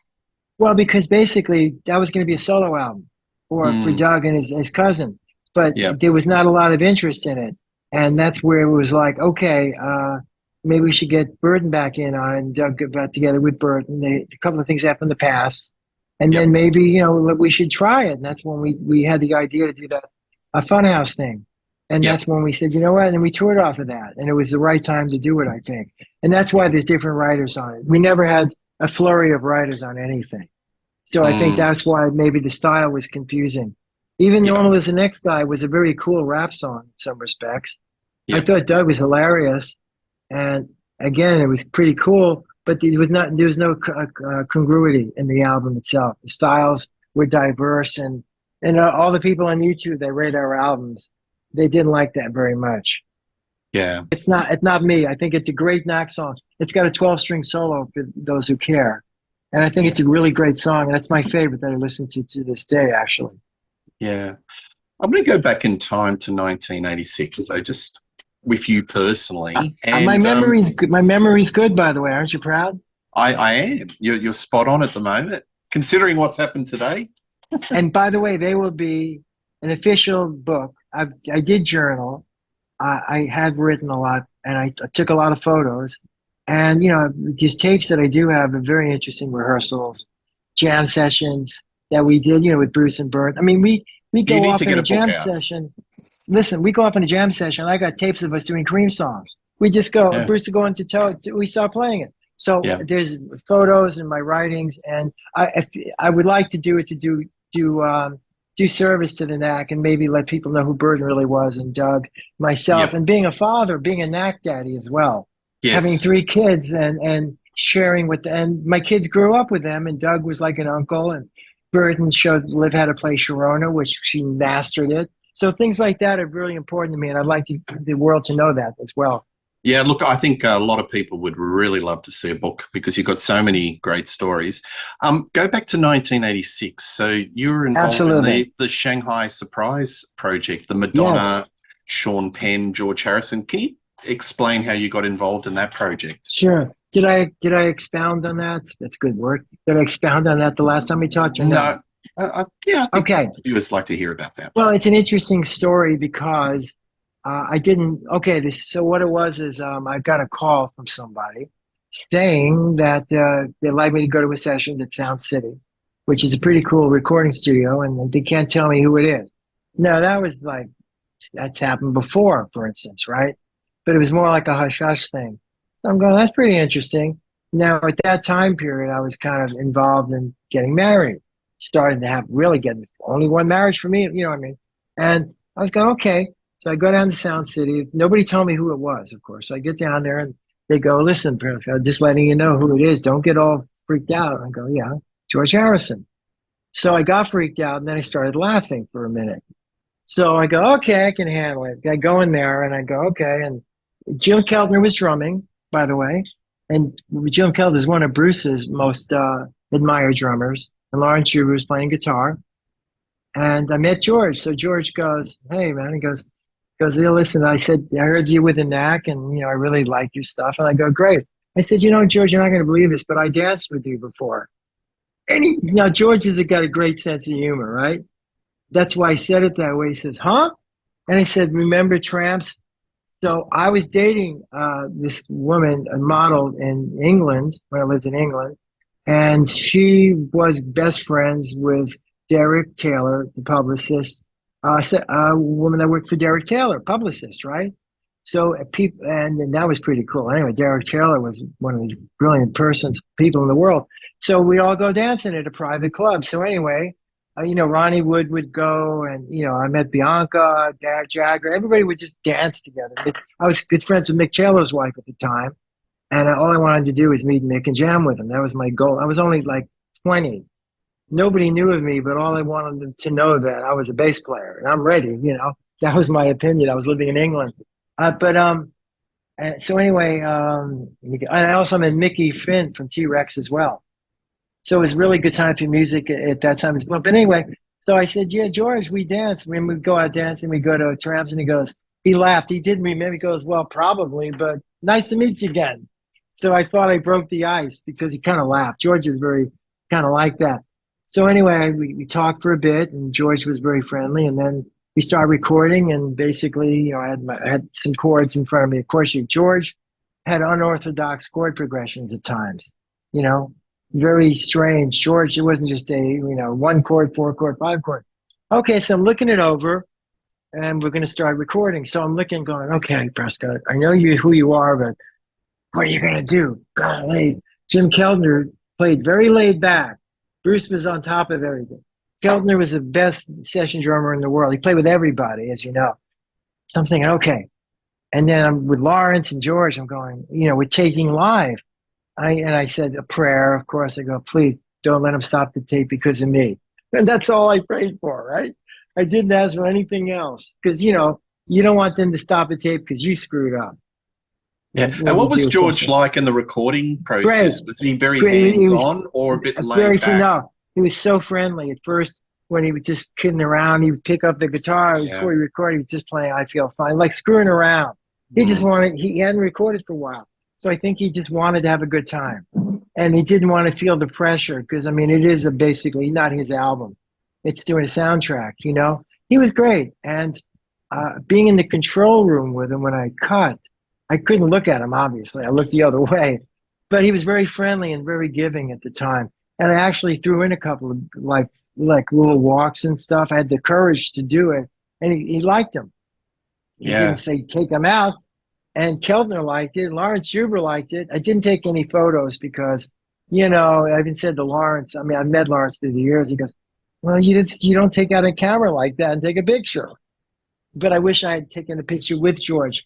And so I did another track with him, but they never finished it. It was a thing. Bruce Gary ended up going to the studio because Bruce would have done anything to work with George.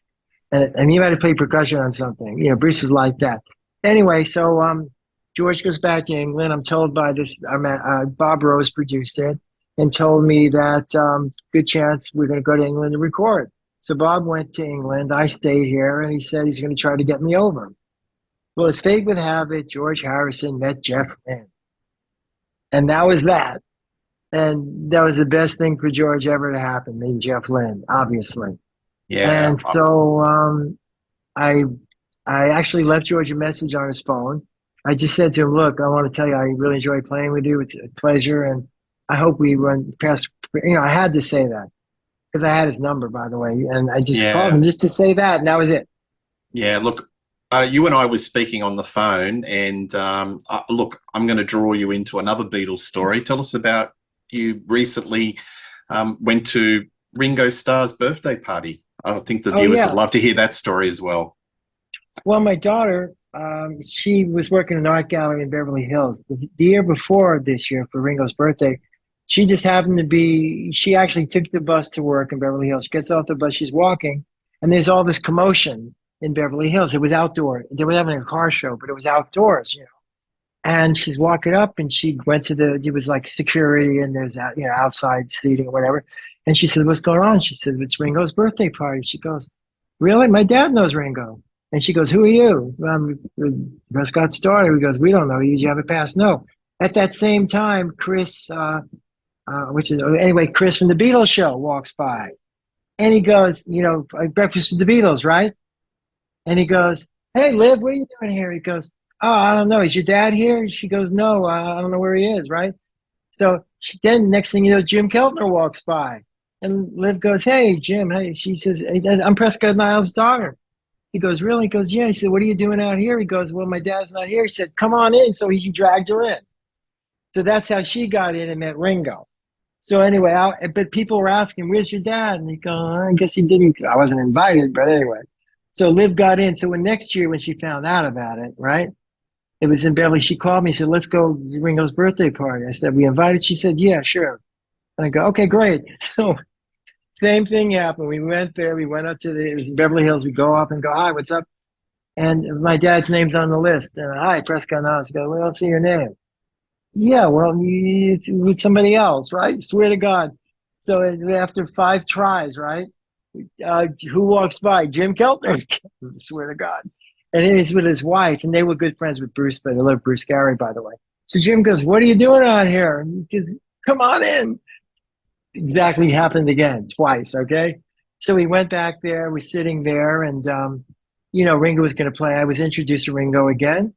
And he says hello, and I said because we were at Doug's house when Doug was passing away, and Ringo was there, by the way, as well as Jeff Lynne was and Joe Walsh. They were good friends with him in AA.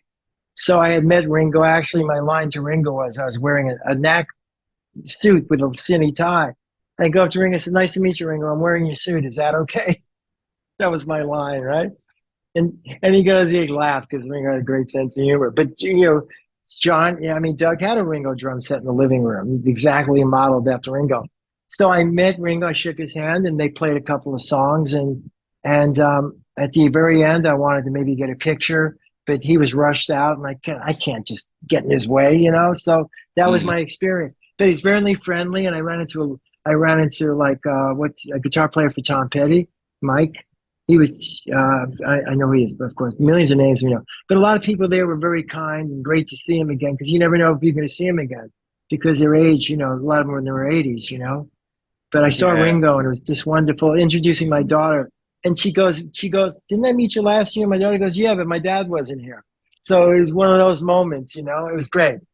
I think we should play a game, 1 degree of separation with Jim Keltner. He seems to be Oh, always yeah. 1 degree of Yeah. separation with But isn't everyone, that doesn't great he? though? And he's getting me in. Isn't that great? I loved it. It's a great story. I But it think was so. a small community. But that was a wonderful time. And Yeah. and Yeah.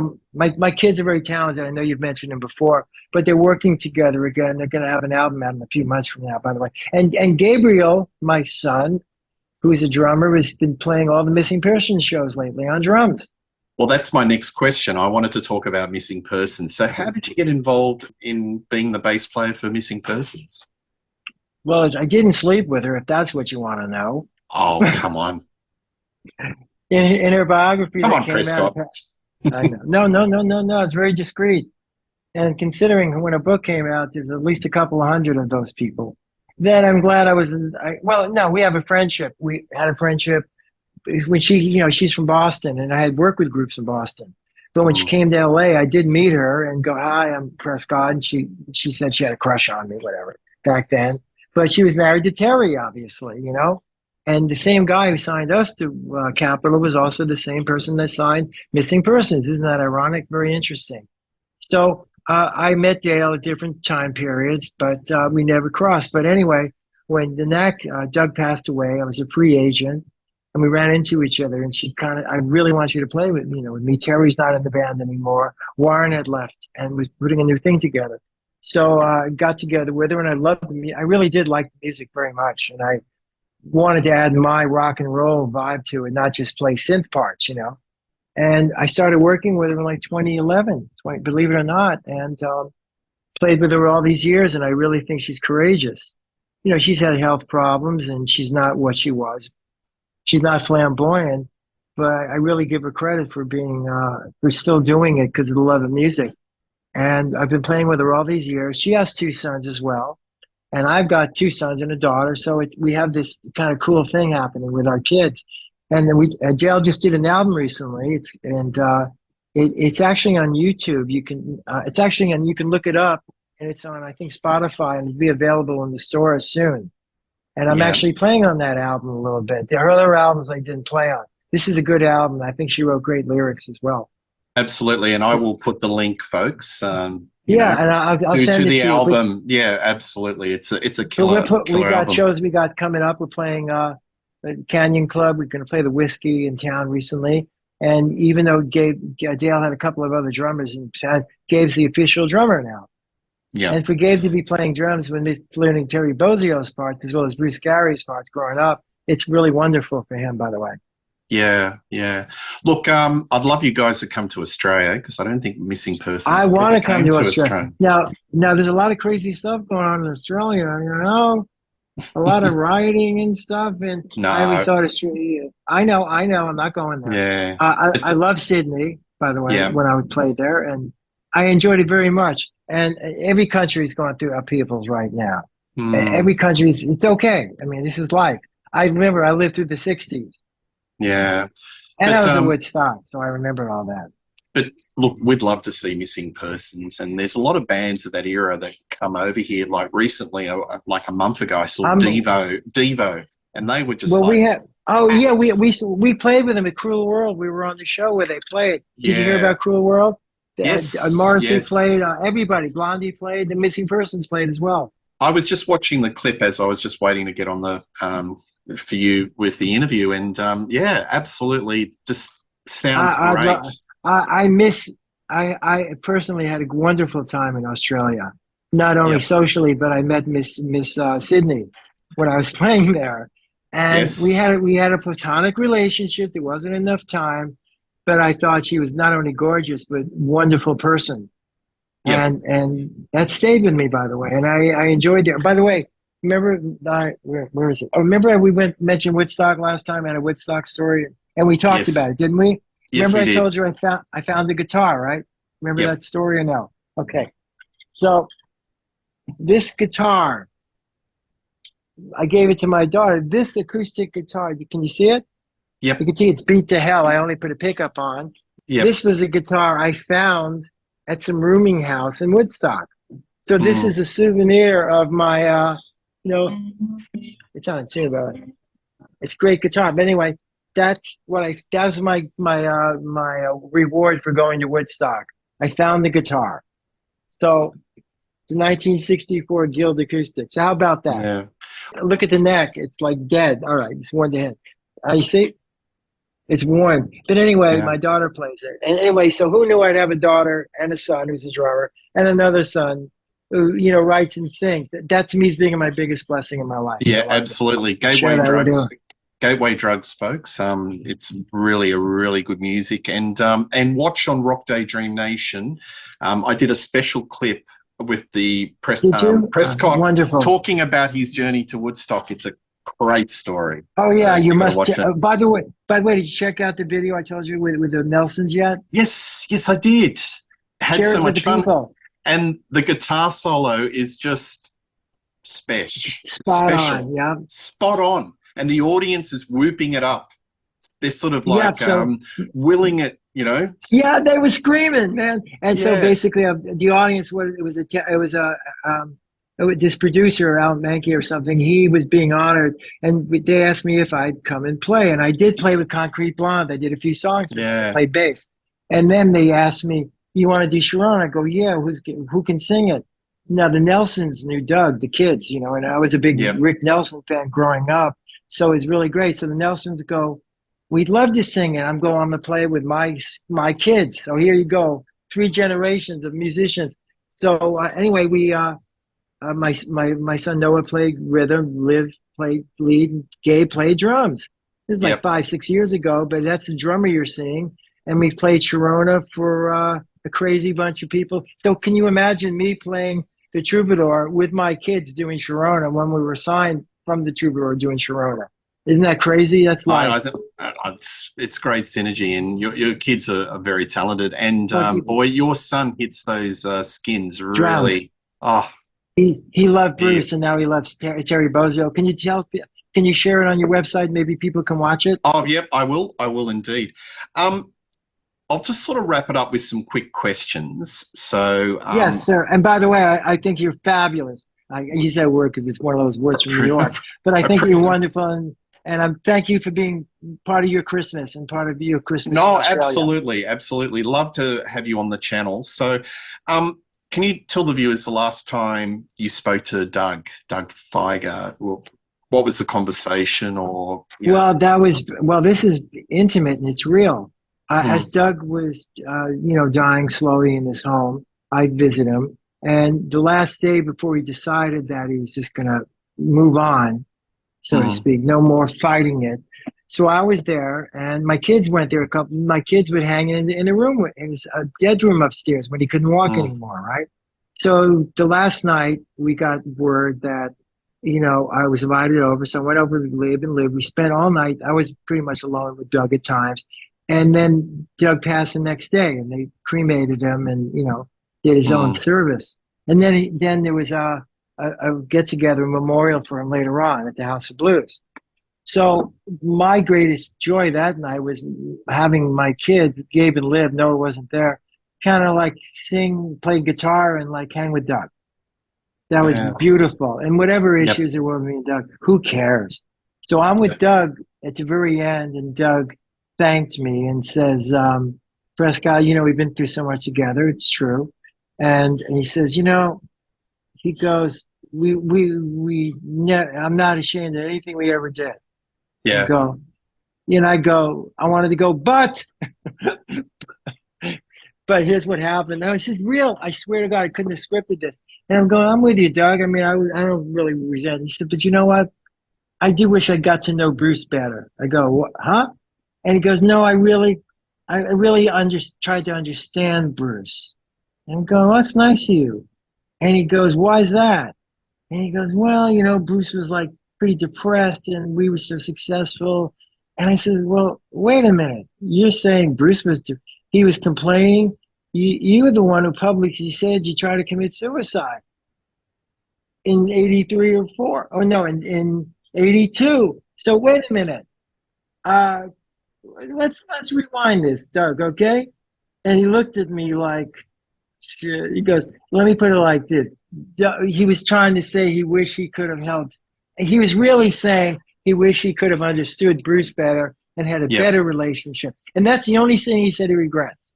And that to Yeah. me was the greatest thing he could have said. I cried because, again, Bruce had passed away before that. Mm, mm. So that to me was closure on more than just all the conflicts. They had grief. Now, lastly, real quick, I'm going to tell you this. You have to know this. When Doug, we were playing with Doug, and he started to get things in his head. He had some real problems, and he got diagnosed with cancer. So Bruce was diagnosed with it later. So when Bruce was pretty much at the end, Doug was still battling cancer, and he had surgery done. I was trying to take Doug to see Bruce at his bedside when Doug still lived a few more years, and we played shows. Bruce was pretty much, unfortunately, wasn't treated. So I was trying to bring, Doug to see Bruce. Yep. And it couldn't do it. So I'm just letting you know what I was trying to do. But anyway, that was the thing with Doug, and that to me, everything's forgiven at that point. Because in other words, he really loved Bruce, as we all Yep. loved each other, and I think that was critical. So that was Yep. You asked me, did I talk to Yeah. Doug Look. at the end? Yeah. I think that comes in spades. That you had a And it was critical. Yeah. And my kids, well, he loved my kids, and I think that was really important to him. And so Absolutely. I really got something that I never bargained for. He lived near me, so I did see him periodically. But at that Yeah. particular night, and the next day, but believe it or not, we played a talent show. Mm, A lot of Hollywood people were there, and long mm. story. And then we did Sharona. Now, we were going to do it before Doug passed. We did Sharona's tribute to Doug, and Leif Garrett sung the song, by the way. It's also on YouTube if you want to look it up. So we actually played Sharona in memorial to Doug, even though we didn't know he was going to pass away. The song was going to be. So anyway, just letting you know that. So Yeah. anyway, I love you, Doug, and I'm glad we all shared and Bruce too. So thank you again for letting me speak. Last time you spoke to Burton. 5 days ago, I wished him a happy birthday, December 11th. Cool. No, December 13th. Noah's birthday. My son was November 10th. What was the last concert you went to? Last concert, Missing Persons. No, other than Missing Persons that you actually paid or went to a concert. Well, Livia's in the room, and she went to see Queens of the Stone Age the other night. No, you. Last time I know. you. Me, the last concert I saw, I know it must be somebody. Wait a minute. You remember? I know it was somebody I liked. Uh, I got in for free. No, well, you caught me off guard. I think I saw. No, who did I see? Well, the thing is, when we play Missing Persons, there's other people playing with us on the shows. All right, we'll just say missing persons. What was the last music you bought? What was the last CD you bought? Chopin's Preludes by Martha Argerich. I love classical music, but I mean, if you want to go Yeah. into who I love from the past, Bob Dylan. I got another Blonde on Blonde album, by the way, which I love. Alrighty, and I'm going to throw some band names. Sure. And you just give me a couple of words of your feelings towards these bands. The Cars. Great, great songs. I love their personalities. I love their fashion, and I only wish that Ben didn't pass away so early. I had met him because I lived in Boston for a while, and I wish we had done a two play together on a show. Now, the guitar, Elliot was good friends with Doug, by the way. And I've met Elliot through the years, so he was a good dear friend of Doug. I wish we had played with the Cars. That would be one of my wishes. And Cheap Trick, I know you spoke about them before. So I wish we had played with Cheap Trick too, because they were. And I saw them play opening for CZ Top, by the way, a number of years ago. They were great. Yeah. The Plimsolls. Plimsolls were really cool. And when I did the movie Valley Girl, I was with Josie Cotton at the time. They were in the movie as well. And our manager, former Knack manager, actually managed them for a while. Plimsolls were great. I love seeing them play locally too. The Beat. Cool. Oh, we play with the Beat on some of the '80s shows we do. Great, absolutely great. They were on the show, and who else from me? There's some other people from England as well. I get their names. There's so many names. Yeah. My brain is like, whatever. Yeah. Keep going. But it was a great show. The Romantics. They played with us recently too. I love him. Wally was pretty much the only guy in the band. Clem Burke played drums, by the way. Yep. And by the way, the greatest compliment was, and Gabe was always in awe of Clem, was after we played the Greek Theater, Gabe, my son, played drums. Clem went up to me and goes, "Hey, your son really was really good." I go, "What?" And Clem was like, "Thank you." And when I told that to Gabe, he almost like lost it, So that was a wonderful night, by the way. Blondie. Great. And when I met Deborah, who couldn't have a crush on her, they were recording in the same studio as we were. Mike Chapman was working with them. And great guys. I grew up in New York, so I got the accent pretty much. And Deborah was great, beautiful, and loved her voice. And loved her songs, of course. And jealous that they got to be bigger than we did because they stuck together longer. Yeah. If that makes any sense at all. And no, they're great. And again, she's wonderful. Probably going to run into her again at some point soon, I hope. Prescott Niles, thank you so much for this interview. It's great to catch up with you. And I'd love to have you back on the channel. We'll just talk about something. Maybe we could do a show about, music, more music that's influenced you. The concerts, maybe the concerts I went to, and I saw The Who in Charleston, a lot of other, but that's a whole new show. Myself getting to the interview today, my car died on me. There were 9 problems getting it, let alone traffic, let alone where I was going to do it. So it was that important to me that I prayed, broke all the rules, got my car started again, and made it in time. And you were ever patient to wait for me. But I'm just letting you know, I didn't want to miss. Well, I canceled. Well, twice we rescheduled. So I knew if I didn't make this one, I would never be invited back again. Oh no, you're always welcome on the channel, and we'll do another show because so thank you there's again. so many other things I want to pick your brains. And by the way, if anybody out there wants to ask any questions or anything worthwhile, I would be more than happy to address them. Absolutely, there's another show idea, so we'll definitely. And then you might want to know who I slept with, or at least occasionally. Yeah, well, okay. I don't know if I've got 4 hours, but we'll see what we can do. No, you don't need 4 hours. Trust me. But I did fall in love and got married, and it was the greatest day of my life. So there you go. Yeah. Prescott Niles, thank you. Wonderful. Please like and subscribe to Rock Daydream Nation, and tell us, leave your feedback, and we'll let you know. And I would love to come to Australia, and I pray we do. Absolutely. Okay, cheers. Bye.